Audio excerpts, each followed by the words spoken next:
Good morning, all of you. How are you all? Today I am going to start next video of chapter 3 of class 9. इससे पहले हम लोगों ने division of labour पढ़ा था, यानी कि काम के हिसाब से बंटवारा। ये किस में हो रहा था? मल्टी सेलुलर एनिमल्स में। जबकि यूनिसेलुलर एनिमल में तो एक ही सेल सारा फंक्शन परफॉर्म करता है, क्योंकि उसके पास कोई ऑप्शन नहीं है, कोई दूसरा अदर सेल नहीं है जो उसका काम कर सके।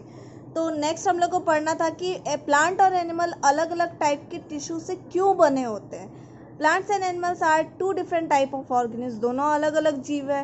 प्लांट आर ऑटोट्रॉफिक, सो वो अपना खाना खुद बनाता है फोटोसिंथेसिस के प्रोसेस से।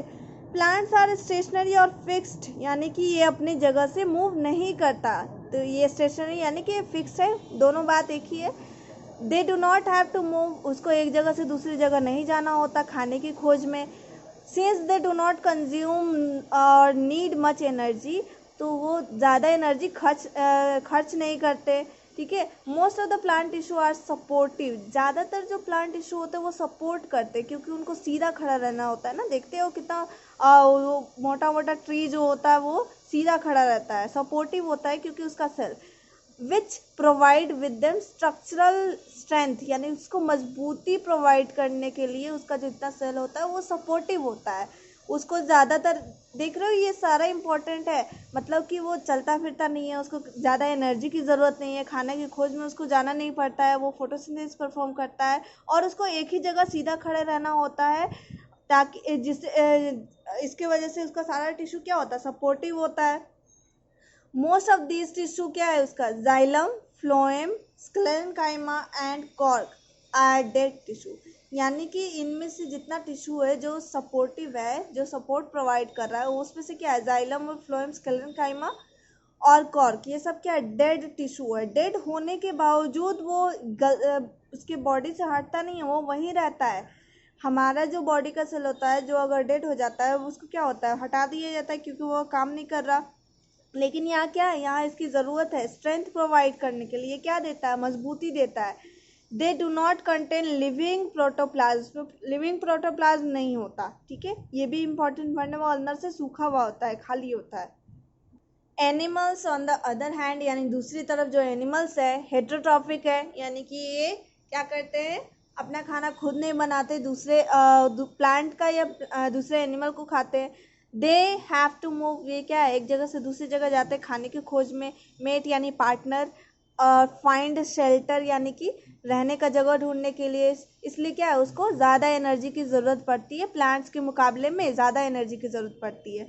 तो मोस्ट ऑफ द टिश्यू जो होता है किसके पास, एनिमल्स के पास लिविंग होता है, और सबके पास लिविंग प्रोटोप्लाज्म होता है। सिर्फ आप ऐसे ही बोल सकते हैं लिविंग प्रोटोप्लाज्म होगा तो सेल भी लिविंग होगा, डेड प्रोटोप्लाज्म होगा या प्रोटोप्लाज्म नहीं होगा तो उसको क्या बोलेंगे, डेड सेल्स बोलेंगे। आप यहाँ देख लीजिए प्लांट और एनिमल टिश्यूज में डिफरेंस। इससे पहले का चैप्टर में आपने सेल में डिफरेंस पढ़ा था। यहाँ क्या है, प्लांट में डेड सपोर्टिव टिश्यू ज़्यादा होते हैं, मोर अबंडेंट, यानी काफ़ी ज़्यादा मात्रा में होते हैं। लिविंग टिश्यू के मुकाबले में प्लांट में क्या होता है, डेड ज़्यादा होते हैं। देखते हो ना, वो जो उसका ये होता है, ब्रांच होता है, ज़्यादातर पार्ट उसका डेड होता है। In multicellular animals living tissue क्या है, more common as compare to dead tissue. यानी ज़्यादातर क्या होते हैं, लिविंग टिश्यू होते हैं। डेड टिश्यू भी होते हैं, जैसे आपका नेल्स हो गया, हेयर्स हो गया, उसमें क्या है, डेड टिश्यू है। ठीक है। They require less maintenance energy, यानी कि इसको कम खर्च होता है, क्योंकि ये कहीं चलते फिरते नहीं है। ठीक है, ये आपको ऊपर ही एक्सप्लेन कर दिया था, इसको खाने की खोज में जाना नहीं पड़ता, इसको शेल्टर यानी रहने के लिए जगह नहीं ढूंढना पड़ता। ठीक है। They require more maintenance energy, maintenance का मतलब यहाँ पे ये भी है कि आप उसको बॉडी टेम्परेचर भी तो मेंटेन करना होता है किसी किसी को, और ये चलने फिरने में जो एनर्जी खर्च होता है, इसलिए इसको ज़्यादा एनर्जी की ज़रूरत पड़ती है। There is a differentiation of meristematic and permanent tissue, यानी कि इसमें क्या है, इसमें आपका डिफ्रेंशिएशन होता है, यानी बंटवारा होता है मेरिस्टेमेटिक और परमानेंट टिश्यू में, जिसमें एक के पास डिवाइड करने का कैपेबिलिटी होता है और एक के पास डिवाइड नहीं करने का भी कैपेबिलिटी होता है। यानी कि ये मेरिस्टेमेटिक टिश्यू है, ये काफ़ी ज़्यादा डिवाइड कर सकता है, और जो परमानेंट टिश्यू है ये डिवाइड नहीं करता। इसमें क्या होता है, काफ़ी ज़्यादा डिवाइड करने का कैपेबिलिटी होता है प्लांट के पास, लेकिन एनिमल के पास ऐसा नहीं होता। सच डिफ्रेंशिएशन इज एब्सेंट, हम में नहीं होता। Due to activity of meristematic tissue अभी मैंने बोला ना डिवाइड करता है, ये उसी की बात कर रहा है। Due to activity of meristematic tissue, ये डिवाइड करता है, लगातार डिवाइड करते रहता है। तो सोच रहे हो टिश्यू का नंबर ज़्यादा हो जाएगा। तो प्लांट कंटिन्यू टू ग्रो, देखते हो ना आप, उसका एक ब्रांच काट दोगे उसकी जगह 2 ब्रांच निकल जाएगा वहाँ से। तो ये क्या होता है, लाइफ टाइम ये बढ़ते रहता है, ग्रो करते रहता है। पत्ता झड़ता है, फिर नया पत्ता उग जाता है उसमें से, ये क्या है, ग्रोथ ही तो है। टिश्यू का ग्रोथ हो रहा है, तो मतलब क्या है, ये पूरा लाइफ टाइम ग्रो करते रहता है। एनिमल का तो ऐसा नहीं है कि आप उसका कुछ पार्ट काट दोगे दोबारा वो ग्रो कर जाएगा, नहीं होता ऐसा। Animals do not show growth after reaching, यानी कि रीचिंग का मतलब क्या है, एक टाइम तक ही वो ग्रो करता है। जैसे कि आप ह्यूमंस में देखा जाए तो मेनली क्या है, 16-17 साल तक मेनली ग्रोथ होता है, उसके बाद आपका बढ़ना ग्रोथ रुक जाता है। तो वही यहाँ बोल रहा है एक टाइम के बाद आपका ग्रोथ रुक जाएगा। नेक्स्ट है organization of plant tissue is simple, यानी कि उतना कॉम्प्लेक्स फॉर्म नहीं है, आप इसको पढ़ने में काफ़ी आसानी होता है। ज़्यादा टाइप नहीं है इसमें, ठीक है, प्लांट टिश्यू में ज़्यादा टाइप नहीं है इसमें। लेकिन क्या है, एनिमल में बहुत टाइप के टिश्यूज पाए जाते हैं। Organization of animal tissue is complex with development is more specialized and localized organ system. तो ये क्या है, हम लोग में काफ़ी ज़्यादा ऑर्गन है और सब में अलग अलग ऑर्गन सिस्टम है, जिसकी वजह से टिश्यू का काफ़ी ज़्यादा पार्ट होता है, यानी कि काफ़ी ज़्यादा टाइप होता है टिश्यू का हम लोग में। क्यों, क्योंकि काम ज़्यादा है, अलग अलग है, हम लोग मल्टी सेलुलर है। इसमें क्या है, इतना काम ही नहीं है। प्लांट टिश्यू बहुत सिंपल होता है, क्योंकि इसमें इतना काम नहीं है, इसको इतना एनर्जी नहीं बनाना, इसको डाइजेशन नहीं परफॉर्म करना। इसमें नर्वस सिस्टम यानी कि ब्रेन और स्पाइनल कॉर्ड नहीं होता है, तो इसमें टिश्यू का ऑब्वियस सी बात है क्या होगा, टाइप्स कम होगा। Tissue organization is meant for stationary habit for plant. Tissue ऐसे बना हुआ है ताकि वो एक जगह सीधा अपराइट खड़ा रह सके, एक ही जगह फिक्स रह सके। हम लोग में टिश्यू का ऑर्गेनाइजेशन कैसा है, यानी कि टिश्यू ऑर्गेनाइज्ड वे में कैसे, is targeted towards high mobility. Mobility का मतलब, मोबाइल मतलब होता है मूवेबल, यानी कि हम लोग मूव कर सकते हैं ना। तो ये हम लोग को मूव करने के हिसाब से टिश्यू का ऑर्गेनाइजेशन वैसे ही सेट किया गया है। Further there are some tissues in plant which divide throughout life, यानी कि प्लांट में कुछ ऐसा टिश्यू है जो पूरे जीवन भर डिवाइड कर सकते हैं। दे डिवाइड, वो डिवाइड पहले करते क्यों, ग्रोथ के लिए, रिप्रोडक्शन ऑफ प्लांट्स, यानी प्लांट के रिप्रोडक्शन के लिए डिवाइड करते हैं। Such ever dividing tissue, ever dividing यानी हमेशा जो डिवाइड कर रहा है, are localize in certain region, यानी कि ये कहीं कहीं पाया जाता है पर्टिकुलर जगह में, जो डिवाइड करने वाला टिश्यू होता है। तो based on dividing capacity of tissue, various plant tissue can be classified and meristematic and permanent. अभी मैंने ऊपर ही आपको बताया था यहाँ पे कि मेरिस्टेमेटिक टिश्यू लगातार डिवाइड करता है और परमानेंट टिश्यू डिवाइड नहीं करता।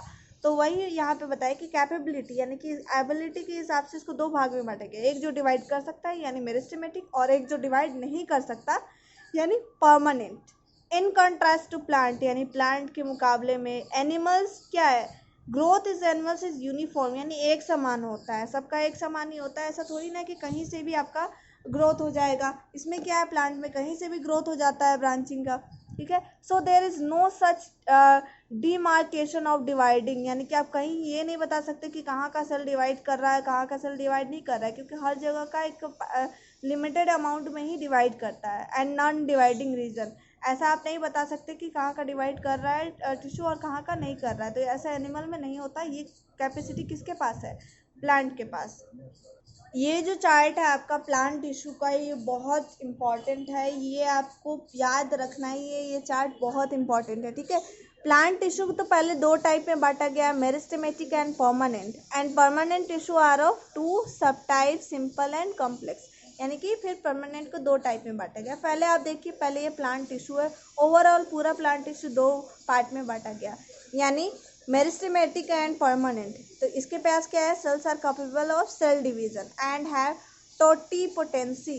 इसको क्या बोला जाता है, ये वर्ड आपको ध्यान रखना है। टोटीपोटेंसी का मतलब होता है पावर ऑफ रीजेनरेशन, ठीक है, पावर ऑफ रीजेनरेशन, यानी कि ये अपने आप को रीजनरेट करता है। वही जो मैंने बताया कि ब्रांच काट दोगे तो उसी के बगल से तुरंत एक नया ब्रांच निकल जाएगा, तो ये क्या करता है, अपने आप को रीजनरेट कर देता है। टोटीपोटेंसी उसके लिए टर्म दिया जाता है, ठीक है। ये आपका जनरली ऐसे नहीं पूछता, कॉम्पिटिटिव लेवल पे पूछ सकता है। तो मेरिस्टेमेटिक टिश्यू हो गया, ये परमानेंट हो गया। ये क्या है, इनकैपेबल, यानी ये डिवाइड नहीं कर सकता, ये मैं बता चुकी। परमानेंट नाम ही है, यानी कि ये परमानेंट, एक बार जब बन गया वो परमानेंट, अब डिवाइड नहीं करेगा। नेक्स्ट है, इसको 3 पार्ट में बांटा गया है। एपिकल, एपी का मतलब होता है ऊपर, अपर, ठीक है। लैटरल का मतलब होता है साइड। इंटर कैलरी यानी ये इंटर यानी बीच में आप कह सकते हो। इंटर का मतलब बीच में नहीं होता, इसका नाम है, ये जगह मैं बता रही हूँ कि ये बीच में होता है इंटरनोड्स में। यहाँ देखिए क्या है, एपिकल मैंने बोला था अपर, अपर यानी टिप्स, टिप्स मतलब ऊपर वाला पार्ट, ये वाला जहाँ पे शूट होता है। And root of the stem यानी शूट, शूट समझ रहे हो आप, जो ब्रांच ऊपर ग्रोथ कर रहा है, ये जो इसका टिप वाला पार्ट वो सबसे ऊपर जो ग्रो कर रहा है, ये यहाँ हो गया एपिकल। और रूट, रूट मतलब ये जो जड़ हो गया सबसे नीचे, ठीक है। तो टिप क्या हुआ, किनारा यही हुआ ना इसका। तो आप अगर ऊपर यहाँ के हिसाब से देखोगे तो ये नीचे हो गया, लेकिन एक्चुअल में क्या है, ये सबका रूट का अपर पार्ट है, ठीक है। नेक्स्ट है लैटरल, लैटरल का मतलब बोला मैंने साइड यानी ब्रांच जो होता है ऐसे साइड, ये वाला। बिलो द बार्क, बार्क मतलब छाल के नीचे। Cambium in dicot roots and stem, dicot समझते हो आप, सीड का जो 2 पार्ट में होता है, जैसे ये हो गया, जैसे ग्राम हो गया, वो क्या हो, डाइकोट यानी कि डाइकोटिलेडन, इसको क्या बोलते हैं, कोटिलेडन बोलते हैं ना सीड वाले पार्ट को। जो 2 होता है तो उसको बोला जाएगा, जिसका सीड में 2 कोटिलेडन होता है उसको डाइकोट बोला जाता है। तो कहाँ पाया जाएगा ये, lateral meristem, dicot, root and stem में पाया जाएगा। वैसे प्लांट जिसका डाइकोट सीड होता है यानी कि डाइकोट रूट में और स्टेम में पाया जाएगा। नेक्स्ट है inter calorie, inter nodes of stem. Inter nodes, inter nodes आपको पता होना चाहिए, ये एक नोड होता है यानी कि यहाँ से जो बड निकलेगा, बड यानी कली, जिससे ब्रांच भी निकल सकता है, ब्रांच जिससे निकलता है, और फिर कुछ दूर पे यहाँ पे निकलता है, ठीक है। यहाँ से एक बड निकला, तो ये इतना दूर का बीच का पार्ट, ये क्या हुआ, इंटर नोड। इसको तो नोड बोलते हैं, बड बोलते हैं या नोड भी बोलते हैं, सॉरी नोड, ठीक है। और इसके बीच वाला पार्ट को इंटर नोड, इंटर नोड, ठीक है। तो ये हो गया, इंटर कैलोरी कहाँ पाया जाता है, इंटर नोड्स में। नेक्स्ट है परमानेंट, ये 2 भाग में पहले है, सिंपल और कम्प्लेक्स। तो सिंपल क्या है, प्रोटेक्टिव और सपोर्टिंग होता है नेचर में। तो आप यहाँ देख लो, इसको 3 भाग में बांटा गया, पैरेनकाइमा, कॉलेनकाइमा और स्क्लेरेनकाइमा। ये आपको अभी बताया था, स्क्लेरेनकाइमा जो डेड टिश्यू होता है, अभी पढ़ा था मैंने कुछ देर पहले। तो पैरेनकाइमा लिविंग होता है, ये मैंने लिख दिया पहले इसे। कॉलेनकाइमा भी लिविंग होता है, लेकिन ये क्या है, स्क्लेरेनकाइमा डेड होता है। तो ये सिंपल टाइप है। कॉम्प्लेक्स में देख लो, ये आपका हो गया जाइलम और ये हो गया फ्लोएम, जाइलम फ्लोएम। इसमें मेन ये 4 टाइप का होता है, लेकिन यहाँ 2 दिया हुआ है क्योंकि ये सब मेन पार्ट है, यानी कि ये इसमें सीव ट्यूब, फ्लोएम का और कंपेनियन सेल। ये आगे पढ़ना है, ये फिलहाल चार्ट है, इसके बारे में सब जगह सबके बारे में ये डिटेल से पढ़ना है, ये फिलहाल चार्ट है। जाइलम ये भी 4 होता है, लेकिन यहाँ मेन कितना होता है, 2 टाइप, तो यहाँ 2 ही लिखा है, xylem vessels and xylem tracheids. तो आपका जो मेन कंडक्शन होता है यानी कि फ्लोएम जो खाना ले जाने का काम करता है, ये किससे होता है, सीव ट्यूब से होता है। और जाइलम वाले में मेन किससे होता है, जाइलम वेसल से होता है। ट्रैकिड्स भी होता है लेकिन कम होता है, ठीक है। फिलहाल ये मैंने बोला कि आपको यहाँ से पूरा ये ध्यान में रखना है, चार्ट याद होना चाहिए। 2 टाइप में, meristematic, permanent. Meristematic 3, apical, lateral, intercalary. Permanent 2, simple और कम्प्लेक्स। सिंपल कितना, 3, पैरेनकाइमा, कॉलेनकाइमा, स्क्लेरेनकाइमा, और कम्प्लेक्स 2, फ्लोएम और जाइलम, ठीक है। टोटिपोटेंट सेल क्या है, are capable of giving rise to all various type of cell of the body of an organism। यानी ये ऐसा सेल है जिससे हर तरीके का, टोटिपोटेंट सेल बोल रहा है कि इससे हर तरीके का सेल जनरेट हो सकता है। यानी कि इससे आप अगर ये किस में पावर था, प्लांट में, यानी कि ये किसी भी तरीके का सेल बना सकता है। ये चाहे एपिकल भी बना सकता है, ये चाहे कॉलेनकाइमा में बना सकता है, स्क्लेरेनकाइमा में बना सकता है, या फ्लोएम का भी सेल बना सकता है। परमानेंट भी बना सकता है, मेरिस्टेमेटिक भी बना सकता है। तो वही आप बोल रहा है, ये सारे तरीके के सेल को ये बना सकता है। तो वैसा सेल है, ये डिवाइड करके हर तरीके के सेल को बना सकता है। क्योंकि ये एनिमल में नहीं होता, इसीलिए हमारे पास पावर ऑफ रीजनरेशन नहीं है। तो मैंने टोटिपोटेंसी का मतलब ये बताया था, पावर ऑफ रीजनरेशन। रीजनरेशन का मतलब दोबारा उसको बना देना है। तो ये एनिमल में नहीं होता, ये प्लांट में होता है। फिलहाल के लिए इतना ही, बाकी का हम लोग मेरिस्टेमेटिक टिश्यू से स्टार्ट करेंगे। मैंने बोला ही था कि इसको हर एक को डिटेल से पढ़ना है। तो मेरिस्टेमेटिक हम लोग नेक्स्ट वीडियो से स्टार्ट करेंगे।